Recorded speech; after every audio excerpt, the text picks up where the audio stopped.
George Russell, Morgan Spector, being shot is undoubtedly one of the biggest events of the Gilded Age Season 3, but the exploration of who was behind the act will have to wait until next season. The Gilded Age's Season 3 finale was absolutely packed from start to finish, and the shooting was not George Russell's only concern. Despite nearly dying, the season's end saw George decide to leave Bertha Russell, Carrie Coon, cementing their troubles that have been building throughout the season.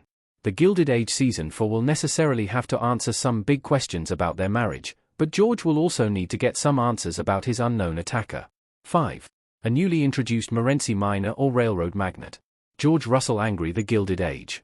Given that the Gilded Age Season 3 began with a new mystery enemy for Bertha, it could be possible that Season 4 will do the same for George Russell. Indeed, the wealthy Russell family has no shortage of people who could become enemies or hope to take advantage of their money. George's shooting is undoubtedly far more extreme than gossip about Bertha and her household being leaked to the newspapers, but it would give the series a huge mystery to explore that audiences will definitely want an answer to. For that reason, the shooter could be someone new or someone who has only been mentioned but not seen before. A particularly fitting mastermind would be the head of one or more of the mining companies in Morenci, who were determined not to make a deal with George Russell.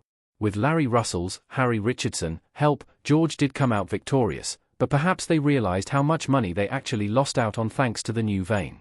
Alternatively, the mystery shooter could be another robber baron that George had feuded with in the past, but who has not shown up as a central character. George Russell is based on figures like Jay Gould and Cornelius Vanderbilt, who had many enemies in their lives, giving the Gilded Age a chance to dramatize another real figure. 4. The Merricks. George and Alfred in the Gilded Age. The Merrick brothers were introduced in the Gilded Age Season 3 as prospective business partners for George Russell in his attempts to complete a transcontinental railroad line. Alfred Merrick, Paul Alexander Nolan, specifically, is introduced as a friend of Bertha Russell's whom George attempts to seduce with this business proposal. The Merricks own the controlling share of the Illinois Central Line, which both George and Risley Sage, Peter McRobbie, hope to purchase from the family. After Mr. Russell, Mr. Sage, and the Merricks meet with J.P. Morgan, Bill Camp, George is able to successfully make the deal, though no one else is completely happy about it. Alfred Merrick had previously made it clear to George Russell that he was not interested in selling, and when it seemed like George's business was crashing, the Merricks were quick to pull out of the deal. Though they do stand to profit from George's business success, it's possible that the Merricks could be better off with him dead. With George Russell out of the way, the Merricks could make a much bigger profit than what they might currently get in their deal with him. Though J.P. Morgan made it clear that Risley Sage would be even less fair in any business dealings, the Merricks may be able to turn to another railroad magnate for a better deal. Though the two brothers may not be the most likely suspects in George's assassination attempt, they can't currently be ruled out either. Even with their deal, George is still the competition, and business was ruthless during the Gilded Age, with many industrialists going to extremes to get what they wanted. 3. Charles Fane. Aurora and Charles Fane speaking to each other in front of a bookcase in the Gilded Age. Charles Fane, Ward Horton, would be completely unexpected as the person giving an assassination order for George Russell, but if the series chose to go with a complete curveball, he would be a good option. The Gilded Age's most unexpected plot points have turned out to be some of the show's best, as Season 3 proved. Random events, like John Adams' death and even the shooting itself, have raised the stakes for the series. However, Charles Fane has just enough of a connection to George Russell that him being behind the attack would not be completely impossible. In earlier seasons, Charles Fane was definitely a minor character than in the Gilded Age Season 3, but the scenes that he was in were often with George Russell. Mr. Fane is an alderman for New York City, meaning that he has important business connections, and in Season 1, he even served as the Russells' entry point into society.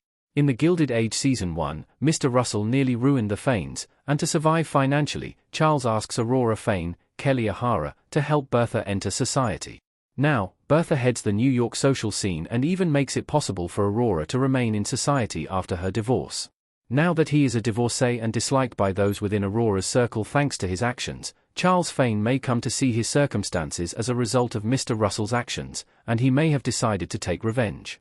Since he is already somewhat of a villain for his treatment of Aurora, audiences likely don't expect anything great from him anyway. 2. Risley Sage. Risley Sage in the Gilded Age. Like J.P. Morgan, Risley Sage is another real figure who was added to the Gilded Age Season 3 story. Mr. Sage is a huge new business rival to Mr. Russell and one of the primary people who could stand to profit from his death, especially after the meeting at J.P. Morgan's house concluded with Mr. Russell getting what he wanted. This is immediately clear thanks to Mr. Sage's plan to uncover some of Mr. Russell's secrets, which resulted in troubling reports in the paper and a temporary setback for George. As usual, though, George proved himself the more shrewd businessman and eventually found a solution that was even more profitable. Despite having some very questionable business methods at times, George Russell is still presented as one of the more honest and admirable industrialists that the Gilded Age has introduced. Risley Sage is the exact opposite.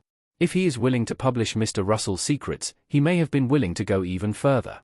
Knowing that George was able to get around the news that he had planted, Mr. Sage may have been willing to hire someone to kill him, ensuring that the Illinois Central Line deal would then fall to him. Risley Sage would make a huge profit from Mr. Russell's demise, making him a probable suspect in the assassination attempt. Interestingly, in real life, Risley Sage survived an assassination attempt, perhaps providing the inspiration for George Russell's Season 3 near-death experience. A man walked into his office and blew the room up using dynamite, injuring Sage, via Library of Congress. This historical detail could point to his involvement in a similar fictional attempt. 1. Richard Clay. George Russell looking on in the Gilded Age Season 2 Episode 6. While several possible suspects could be behind Mr. Russell's shooting, Richard Clay, Patrick Page, is the number one suspect. Up until the latter half of Season 3, Mr. Clay served as George Russell's secretary, making him privy to all the details about George's work, both good and bad.